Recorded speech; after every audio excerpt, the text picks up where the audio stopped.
जय श्री कृष्णा। राधे राधे। हमारी भारतीय संस्कृति में पुराणों में एकादशी व्रत का बहुत बड़ा महत्व है। साल भर में आने वाली सभी एकादशियों में योगिनी एकादशी का भी एक विशेष स्थान है। योगिनी एकादशी आषाढ़ मास के कृष्ण पक्ष की एकादशी तिथि को आती है। ये न केवल समस्त पापों को नष्ट करने वाली है, बल्कि इसे मोक्ष और रोगों से मुक्ति का मार्ग भी माना जाता है। शास्त्रों के अनुसार जो मनुष्य एकादशी व्रत को धारण करते हैं, भगवान श्री हरि विष्णु की विधि विधान से पूजा करते हैं, उनके समस्त प्रकार के पाप नष्ट हो जाते हैं। भगवान श्री हरि विष्णु की असीम कृपा की प्राप्ति होती है और समस्त भौतिक सुखों की कामना भी पूर्ण होती है और उसे बैंकुट धाम की प्राप्ति होती है। अगर आप व्रत करते हैं तब तो अत्यंत ही श्रेष्ठ है, और जो भक्त व्रत नहीं कर पाते वह भी आज के दिन भगवान श्री हरि विष्णु की विधि विधान से पूजा करें और अपने व्यवहार शुद्ध रखते हैं तो भगवान श्री हरि विष्णु की असीम कृपा की प्राप्ति उन्हें अवश्य होती है। तो आज की वीडियो में हम जानेंगे आषाढ़ मास के कृष्ण पक्ष की एकादशी योगिनी एकादशी कब है, एकादशी की तिथि कब प्रारंभ हो रही है, कब समाप्त हो रही है, व्रत हमें कब धारण करना है और पारण करने का यानी कि व्रत खोलने का शुभ मुहूर्त क्या रहेगा, किस प्रकार से आज के दिन हमें पूजा आराधना करना है, किन मंत्रों का जप करना है और कौन सा उपाय करें जिससे कि इस व्रत का संपूर्ण फल हमें प्राप्त हो।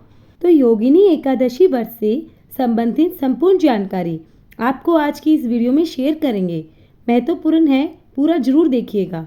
तो देखिए, इस बार की एकादशी तिथि को लेकर बहुत संशय बना हुआ है। इस बार एकादशी तिथि प्रारंभ हो रही है 10 जुलाई 2026 को सुबह 8:16 पर और एकादशी तिथि का समापन हो रहा है 11 जुलाई 2026 को सुबह 5:22 पर।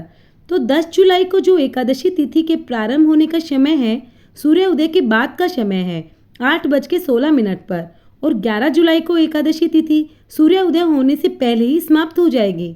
ऐसे में प्रश्न उठता है कि व्रत कब धारण करें। तो देखिए, 10 जुलाई को दशमी विद्या एकादशी है और दशमी युक्त एकादशी का व्रत धारण करने से सभी प्रकार के जो हमारे पुण्य होते हैं वो नष्ट हो जाते हैं, और 10 जुलाई को व्रत करना श्रेष्ठ नहीं है। हालांकि बहुत से लोग 10 जुलाई को व्रत कर भी रहे हैं। तो अब बात करें 11 जुलाई की। तो देखिए, 11 जुलाई को सुबह सूर्य उदय होने से पहले तक एकादशी तिथि रहेगी, उसके बाद द्वादशी तिथि लग जाएगी। और शास्त्रों के अनुसार अगर ब्रह्म मुहूर्त में एकादशी की तिथि हो और सूर्योदय के बाद द्वादशी लग जाती है तो भी इस एकादशी को करना श्रेष्ठ होता है, बजाय इसके कि आप दशमी युक्त एकादशी का व्रत धारण करें। ठीक है, ऐसे में 11 जुलाई 2026 को एकादशी का व्रत करना श्रेष्ठ रहेगा। बाकी अपनी इच्छा के ऊपर है। बहुत से भक्त हैं जो 10 जुलाई को भी व्रत धारण करेंगे। अब बात करें पारण के शुभ मुहूर्त के विषय में। तो देखिए, अगर आप 10 जुलाई को एकादशी का व्रत धारण कर रहे हैं तो आपके लिए पारण का शुभ मुहूर्त होगा 11 जुलाई 2026 को दोपहर 1:50 से शाम को 4:36 के बीच में रहेगा, क्योंकि हरिवासर की समाप्ति के बाद ही व्रत का पारण करते हैं और हरिवासर की समाप्ति का समय रहेगा सुबह 10:32 पर। और अगर आप 11 जुलाई को व्रत धारण करते हैं तो आपके लिए पारण करने का शुभ मुहूर्त होगा 12 जुलाई 2026 को सुबह 5:25 से सुबह 8:18 तक। 12 जुलाई को द्वादशी तिथि सूर्योदय से पहले समाप्त हो जाएगी।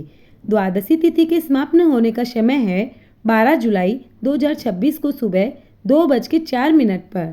तो पारण के शुभ मुहूर्त का ध्यान रखिए, क्योंकि अगर हम व्रत का पारण सही समय पर नहीं करते हैं तो हमारे लिए किए गए व्रत का संपूर्ण फल हमें नहीं मिलता। उम्मीद करती हूँ वीडियो आपके लिए उपयोगी होगी, अच्छी लगी होगी तो एक लाइक ज़रूर करना, शेयर भी करना। अगर आप पहली बार आए हैं तो हमारे चैनल को सब्सक्राइब करना। तो मिलते हैं नेक्स्ट वीडियो में, तब तक के लिए जय श्री कृष्णा। राधे राधे।